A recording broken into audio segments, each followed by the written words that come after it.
When The Good Place aired in 2016, it really seemed like a run-of-the-mill kind of show. But over time, it became blatantly clear that this was not your typical sitcom. It was completely different from anything that Michael Schur had created before. His previous shows before this were The Office, Parks and Recreation, Brooklyn Nine-Nine, all three of them fairly similar in concept, a workplace comedy, one of them set in an office building, one of them in a police station, one of them in a public service office. That's what made The Good Place so special, is this random show that was created purely from Michael Schur's vision. NBC literally just came to him and was like, here you go. Here's 13 episodes. Do literally whatever you want. And he did. And honestly, this was originally meant to be a detailed review of The Good Place, just the whole show. But I think for today, we need to focus on something a little bit more important. Today, I want to have an analysis on the themes and memories that this show gave me and the meaning behind it. Why does this show exist? For what reason did hundreds of people put in thousands of hours of work to create this random special show? So today, that's what I want to dive right into. Before we get into anything else, I just want to make it clear, there is a lot of spoilers. Spoilers. I will be going in depth in the show, talking about events that have happened. Big spoilers. If you haven't seen the show, pause the video right now. Go watch the show. Okay, without further ado, let's dive right in. The first thing I want to look at in relation to the show's message is the relationship between Chidi and Eleanor. On a surface level, Chidi and Eleanor are two completely different people. Hell, scratch that. They are two completely different people at every level. Chidi is a philosophy professor who's tried to spend his whole life figuring out answers about the universe. And Eleanor is a self-described dirtbag from Arizona who did a lot of bad things. Yeah, basically. She very much, at the beginning of the show, she very much belongs in the bad place. And the initial story in the show is about them coming together and about Chidi choosing against his better judgment to help Eleanor, somebody who definitely doesn't deserve it, but he knows that it's the right thing to do. And over time, you see the bond grow between them. And that's one of the first main themes of the show, is that no matter what, you can become a better person if you are guided in the right way. The people who are around you shape the person that you become. Eleanor's parents were trash. She became Arizona dirtbag trash. Chidi was surrounded by people who loved him, but he kept hurting them because of his own indecision and his searching for answers about the universe. Together, they fill in the gaps. Eleanor helps Chidi become more confident and be more aware of what he wants.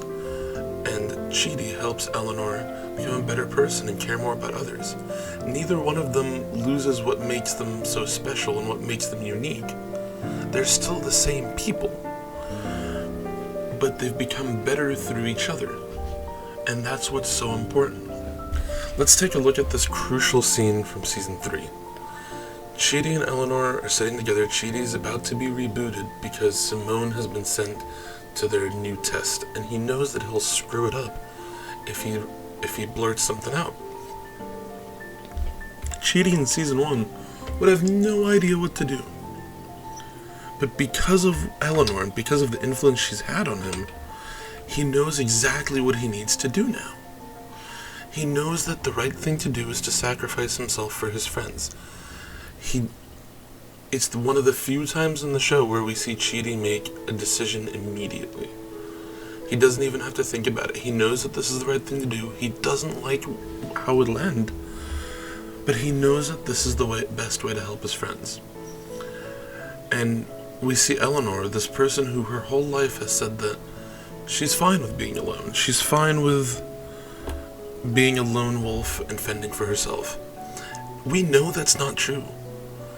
And now we see her start to realize it for herself. She doesn't fully admit it until the end of season 4, But we know that's not true now, and we see her realize it for herself. Also, this scene is really cute, and it makes me tear up every single time that I watch it. The next character I want to look at is the next characters I want to look at, is Jason and Janet. Now, these two are completely different. They are somehow more different than Eleanor and Chidi. Jason is from Florida, which in this universe is apparently literally the worst place to ever exist, filled with the craziest people. I've never been to Florida, so I don't know, so don't come for me in the comments. But Jason really is the most important member of the group, at least in my opinion. He's an idiot. Yet he's completely an idiot, and he's the person in the show who fills the sitcom trope of lovable dummy, like Andy Dwyer in Parks and Rec. But he's a lot more than that. The people who raised him were completely stupid. The reveal that Donkey Dog is really his dad is amazing, and I'm never gonna stop laughing about that. But Jason, at his core, truly cares about the people who are around him. Yes, he doesn't know the best way of showing that, but because of Eleanor and Chidi and Tahani and Janet and Michael, he grows a lot throughout the show. He's still an idiot by the end of the show. He's still an idiot, but he's a lot smarter and a lot more coherent and a lot more able to help and able to do really, really good things because he cares. You don't have to be a college professor like Chidi, or a fancy rich person like Tahani, or a super confident person like Eleanor. You can help in your own special way by just being you. Jason cares so unequivocally about everyone in his life that he'd do anything for them, including throw a Molotov cocktail. And that's what leads me to Janet. Janet starts off as basically Alexa, more or less. And she meets Jason and she learns to be more human, and through every time that she's rebooted, because Michael reboots her 802 times, she's able to change and grow and learn. And throughout the show there's multiple mentions of how Jason helped her. Everybody in the group really helps her, but Jason is the main one. Also, he's just like, how do you not love Jason Mendoza? If you somehow watch this show and you don't like Jason Mendoza, click off this video right now. I don't want you here. Don't talk to me. Jason Mendoza is amazing. The next relationship on the show I want to talk about isn't a romantic relationship. It's the relationship and friendship between Michael and Janet. Michael is probably the most complex and layered character in the show, simply because he's not human.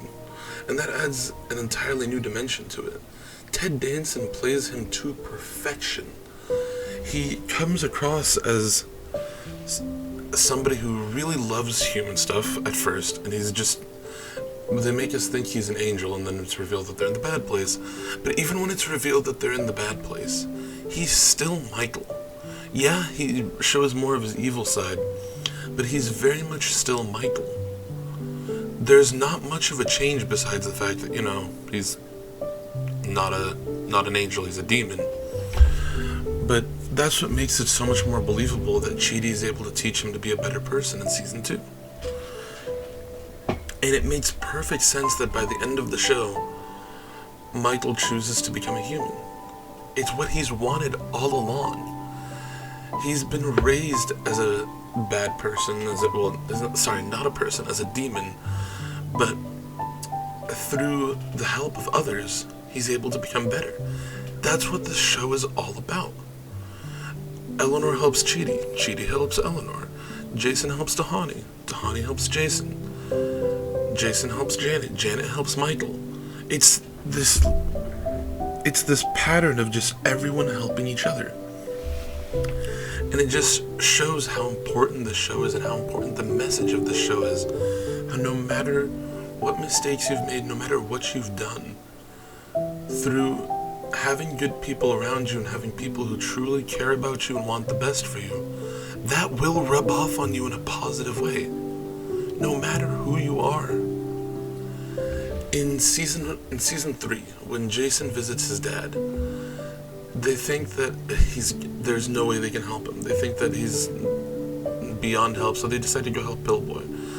And they are able to successfully help Pillboy, but Jason still does get resolution with his dad. Even though his dad is a crazy person and a thief and a psycho, he's still his son. Jason is still his son. He still cares about him, even if he doesn't particularly know the best way how. That's what culminates in the scene of him telling Jason to run while he leads the cops away. While listening to the podcast for the show, I remember the creator, Michael Schur, talking about how the original idea came for him when he was thinking about what happens after you die. And he was looking around and he assigned random point totals to things that people did. Oh, somebody picked up some trash off the ground, 5 points. Somebody littered, 10 points. All of these random point totals, and that was what led this spiraling snowball to the show being created. And I'm so glad it exists. On another day, I will do a detailed review of this show. It's probably going to be split up by season just because I have so much to say about it. But this show is something truly special. It's something for the people who feel like they're beaten down and lost and don't really have anything to give anymore. It shows how through the love of good people and through having people who care about you be around you, it'll positively affect your life. We are not alone. That is the fundamental message of this show. No matter what happens, we are not alone. And I think that's really beautiful. This show is so special, and it's only special because it ends, and because of what they created with it. I remember in the finale, which I might do a video just entirely on the finale, but in the finale of the show, I truly felt like I was saying goodbye to these characters forever, these fictional characters who don't exist, mind you. The show builds up such a connection to them and such a connection to their journeys and to who they've become, that by the time the finale rolls around and they're all stepping through the doorway and dissolving into the universe, you truly are sad. Life isn't special because it lasts forever. It's special because it ends. And you have to make the most of it. That's what this show wants to tell you. Well, it has so many themes and messages, but honestly, I'm really happy that this show exists and that it's become so special to so many people, and it's so unique and crazy. I mean, name one other show like this that exists. People have tried. Amazon made a show called Upload, and it's awful. But this show is so special because of how completely it commits to its message and the idea that it's trying to convey that we are not alone. And I think, especially in times like these, knowing that we are not alone is sometimes more than enough. That's all you need to know. You're not alone. There are people who care about you, who love you, who want the best for you. That's what this show is trying to tell you.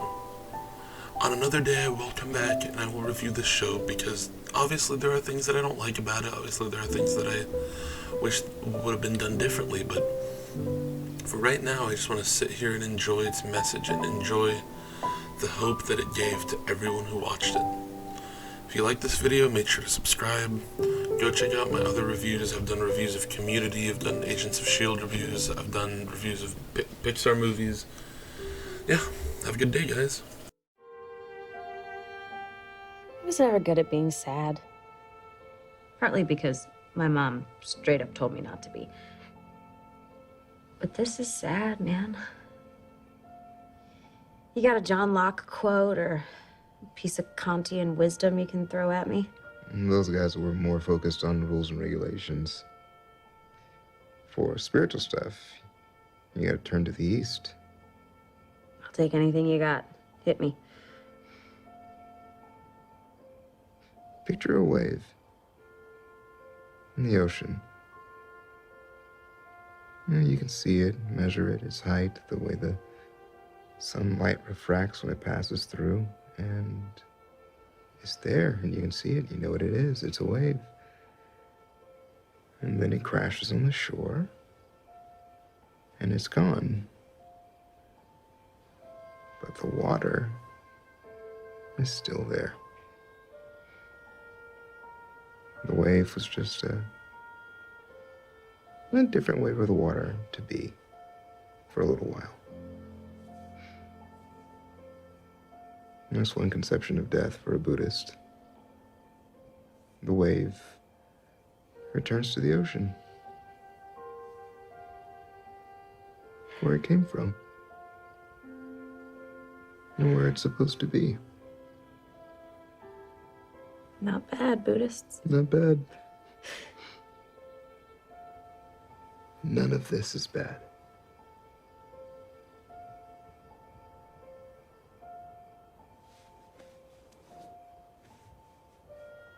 I need you to do me one last favor. Mm-hmm.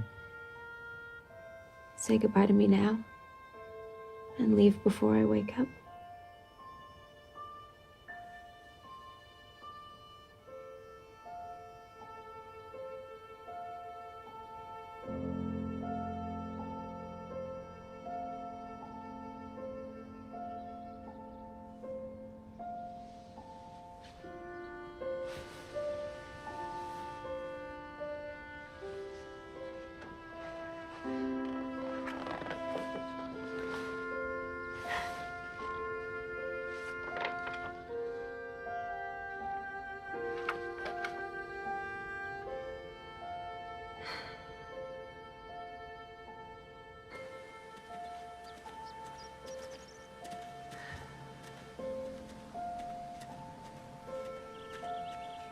You can sit on that bench as long as you'd like. And whenever you're ready, you just walk through. I'm ready.